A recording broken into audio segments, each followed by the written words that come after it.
Hey everybody! Hey! I'm here with my friend James Jordan. I brought him in for a reason, special. He is an expert at one certain thing. And that's it. That is it. That we're going to That's talk all about I'm good today. at. I'm good for one thing, So and that's it. we're going to cover how to draw a crowd, how to get attention as a street performer, as a trade show performer, as a fair and a festival performer. What to do when you have no audience and you're about to start a show. It's a big question. And that is today's tips and tricks for magicians. Yeah, we'll make it real easy. Wait, you gotta wait for the logo All right. to... Is it under my hands or your hands? There we go. Can I preface all of You this by saying that it's really conditional, and it seems to be very situational for me. And I'm really sort of swinging with the punches off of every show. So I'm trying my best to make this as practical as possible. We'll put this in, for conversation's sake, in context of a street performance. Okay. And this is not like David Blaine style street performance. I know it as the circle show. Yes. Which is the idea of you come up to a bare patch of ground. Yeah. And you build an audience that can be hundreds of people in the right situation. Mm-hmm. So you pull up. You start with a bare patch of land. No one knows who you are. Mm-hmm. They don't know there's a show going on. No. What's the first thing you do? The very first thing I do is I scream something's gonna happen. As I tell, and like even the unloading of my props and the putting stuff in position is part of my show. Mm-hmm. So I have jokes for everything that comes out of my case. I have jokes for opening my case and turning it into a table. You have a table that kind of unscrews and folds open, the legs fold Yeah. down, and you're basically announcing that you are attaching legs to your table. Like, right. You're announcing that and I to use, everyone around. Yeah, and I make announcements even, right? As I scream to the crowd because nothing gets people's attention. Like, can I have everyone's attention, please? I have an announcement to make. And everyone sort of stops for a moment. And if you have some funny announcements, that really helps. But I usually just make an announcement that, come watch me, I'm really good. And then they gather around. Yeah, and I've seen you do it, and it's... Like, people think about street performers having all these clever lines and, like, you know, Gazzo with his books of one-liners. That's really not the case. I mean, and I don't think it's just you. No.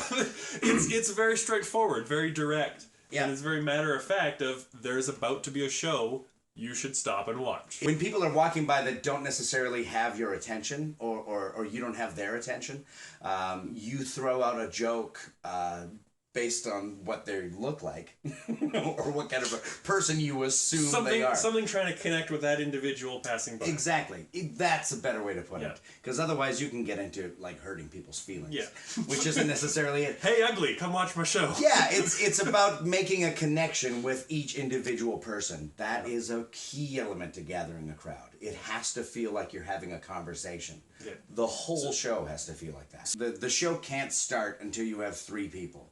Right? And then those 3 people can turn into 10, and then those 10 can turn into 50, and that 50 can turn into 100. Okay. Right? So what I was going to ask you was about, do you think of it in terms of there being phases to this process? For sure. That. Okay. Let's talk about it. So what is phase 1? Where does it start? Where does it end? Phase 1's opening the table, setting the stuff up, getting general interest from people walking by. Okay. Phase 2 Well, is how do you know you're done phase 1? you know you're done phase 1 when you have your stuff ready and you're ready to start performing. Okay. Don't focus so much on how many people you have paying attention. Just be loud and obnoxious in that moment. You have their attention. Yeah. They just don't want to commit to watching you yet. Fair, yeah. Right? Now, phase 2 is getting one person to pick a card. Right? Or starting your just one-on-one magic. Right. Between you and one person. So phase 1 is to draw the eye. Like, are you then looking for the people who were watching you set up? Yes. And saying those are my prime suspects Yeah. to connect with. Yeah, absolutely. As you're delivering your material, setting your stuff up, you're watching, you're seeing who's actually stopped and is listening to you. What's the goal of phase 2 in that direction? Phase 2 is start. If you've made it to phase 2, then I think you should prepare for phase 7. Right? I think you definitely need to, what we call in street performing, signposting. You start to build your finale, right? Whereas where you want to get to, the big trick of your show. Teasing it out. Yeah, right? Just let them know that you have more to do if you gather a crowd, right? And then the audience sort of feels in on it. They're part of it. They're going to stick around and help you gather a crowd. Okay. Yeah. So phase 2 then the focus is connecting, and would you say phase 2 to phase 3? What does that point look like? I honestly think phase 3 is the crowd gathering trick. Okay. Right. You even tell your audience, right? Thank you for stopping to watch, but I have this great trick, right, that I want to do for a huge crowd. Yeah. But luckily for you, I have a trick that doubles the size of my audience, and then you start doing your next routine. So yeah, you're letting them behind the curtain, and they become part of your. They're on your side, right? And that's such a huge element of Street Performer, is letting the audience in on the show, right? Have it be us and them. Because once your audience is part of it, they feel like they're part of something incredible. Yeah. They were moving to phase 3, which would be the crowd building, as you said. Yeah. And I don't know if you're currently doing it, but you mentioned balloons. I think of your balloon trick would definitely be a crowd building trick. Anything that involves a big portion of your audience. Because I'm thinking specifically, well. you would do balloon swallowing. Yes. The Steve Bedwell thing. And, yeah. You would use it as an excuse for everyone to start making noise. Absolutely. Right? Yeah. Okay, so there's a huge philosophy in street theater where get your audience to clap for nothing will gather a crowd. Yeah. I feel like that belittles your audience. Give your audience something. Make them clap for something. That's fair. Right? So I do the balloon swallow trick as the trick that they can clap for. But I use that as a way to engage my entire audience because they're all blowing up the balloons as well. I also used to do a 5-person card trick where I get one person from every microcosm in my audience. Yeah.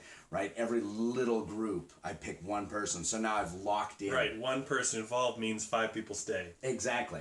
And that locks people in, and that helps you gather a crowd. Okay, so talking about locking people in, you mentioned a big part of it is not just gathering the crowd, but controlling the crowd. So we're at, I think, the point where we start to do some serious crowd building and structure. Once you have people watching you, the biggest part of maintaining an audience is controlling the audience. You need to have complete authority over everyone in your audience. Even though they just walked up and they weren't expecting to see a street show, they gave you this trust, right? And they are entrusting in you that you know what to do. So you have to know what to do. And some tips that make you look professional in maintaining your audience is laying some rope down along the ground in a circle where you want your front row to be, right? Don't focus on making those people stand on the rope yet. Get enough people's attention to fill that rope. Once you have enough people, then you ask everybody all at the same time on the count of 3 to move up to the rope. And then if they do, then they're the committed audience. If they don't, forget them, right? They're not worth your time. The people who moved up to your rope, reward them by immediately starting into your next routine. Now, on that, you talk about your committed audience and the ones that are hanging back. I've seen you multiple times dismiss audience members. Like even an individual group or an individual person, right? You almost push them away. They're already leaving, right? I don't necessarily. I'm not gonna kick someone out because I don't like the way they're a lot of your audience is gonna stand here like this. I assume there's strategy behind that move. It draws attention to the people leaving so that the people stuck in, or not stuck, kind of feel less. I don't know. They don't want to leave. They don't want to follow because they don't want to be drawn attention. Because that's another major factor I think that happens at this point. Me being terribly inexperienced street performer, this happens to me all the time. He's not so bad. Is the peel off, the peel away. So at this point, you're trying to turn individuals into a group. Yeah. And then somebody leaves, and all of a sudden it's just mass exodus. These moments have to be they have to be important, but they also have to be fleeting. You have to draw enough attention to them that the audience looks at them and they see their faces and they watch them walking away. Most of those people, as they leave, they're like, sorry, bye, we had a thing to do, sorry. Yeah. But it also has to be so fleeting that you know you have got the rest of the show to do, because you don't want to punish the rest of the audience for the actions of 2 or 3 people. Phase 4. So phase 4 then, would it be safe to say the goal of phase 4 is to have your solid front line? Yes. Once you have your solid front line, you're ready to start your finale. This is kind of a different philosophy to some juggling shows, but magic shows have this amazing superpower to be able to finale whenever they want. If your audience doesn't get to phase 4, then end at phase 3 and start again. Yeah. But if you do get to phase 4, that's when you introduce whatever your finale will be. But don't finale yet. You're not ready for it. They don't want it. They want more show. Mm-hmm. You want to take a 5-minute trick and stretch it to 20 minutes. And every magic trick can really be turned into this. Mm-hmm. I don't want to just create like more. Cups and balls is probably the standard trick that magicians because it's so easy to have multiple phases to it. And you can break it apart. You can edit your routine as you perform. Absolutely. Yeah. But you can do that with the rings. You just have to find a clever way to put the rings away. Yeah. You can do that with a cut and stored rope. The bill to lemon definitely breaks apart, right? Yeah, there's a whole money section, and the lemon is a surprise, and the lemon itself can be a reveal. You know, just break apart your favorite routine and see what other stuff you can fit into it. Yeah. And that is a finale act. Like I remember, it was Keith Fields. I remember him lecturing on this, and he was doing, I think it was just Professor's Nightmare, you know, super basic trick, but we think of it as a trick, and he talked about how he turns that into a 3-phase trick. So he does the first part, sets it down, comes back to it, does another thing, sets it down, comes back to it later. Yeah. And there you have a finale with the Professor's Nightmare. Yeah. A street show with Professor's Nightmare would probably annoy more magicians, but it would astound audiences, and you'd be able to finale, and you would have a great crowd. My secret to my success as a street performer, go on, has been being more than just a magician. There's juggling in my show. There's a lot of comedy. I throw the balloon sculpting. That's not even magic. That's not juggling. It's not magic. It's not even comedy. It's just balloon sculpting, but it's cool. And like I just keep saying stuff throughout it. Yeah, I think it's my struggle as a street performer has been keeping a crowd there because I come at it as more of a traditional magician where I do a trick, I end that trick, I do the next trick. And in your act, there's no endings. Nothing's ever finished. Continuity is key in my show, right? Just keep it flowing all the way through. Never end a trick. Yeah. Yeah. It's always getting better and better, faster and faster. Yeah. This what was that? Break it down. 4 phase or 5 phase? I think we got to 5 phases. I think we could say this in 5 fingers. 5. So the 5 phase of crowd building. Let's summarize this. Okay. So phase 1. Be obnoxious, colorful, and creative to gather people's attention as you set up. Your setup is part of your show. Yeah, absolutely. So costumes. Yeah. You know, phase 2, forming a one-on-one connection with whoever was most engaged by phase 1. Phase 3 is signposting your finale, engaging the people who have approached you from phase 1, and continuing forward to phase 4, which is starting the finale that you told about in phase 3, right? So everything seems to go back, right? All the phases seem to be connected. Oh my God. Phase 5 for maintaining an audience. I think phase 5, I would say, is where you're ending your show. So I'm not so sure how much you want to talk about maintaining an audience at that point. Well, now you have to figure out how to dismiss them, and that.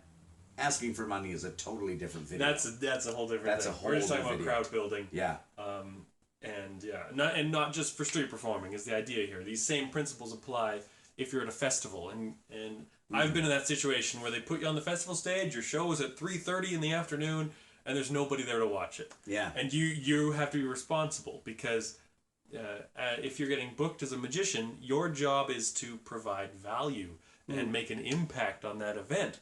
And you can't make an impact on that event if there's no one there to watch you, no matter how good your show is. So it's critically important to have these skills, or at least a sampling of these skills. Yeah. Street performing isn't about forming something from nothing. There has to be something there. You can't just go anywhere and become a street performer. There has to be flow. There has to be traffic. There has to be meandering walk-bys, right? They have to by with no other purpose. Yeah. If they're walking by with leaning forward and walking, right? If they're power walking, they are not going to stop for you. You're looking for more of these people. right? The more, if you find 10 or 15 of these people standing around, you've got a show. Yeah. Could you give an example of something specific that you would use to connect that phase? I think the hardest phase is that connecting with people, your core 5-10 people. Right. So what's a specific thing you might do for that? I love a multiple choice card trick. I absolutely love it.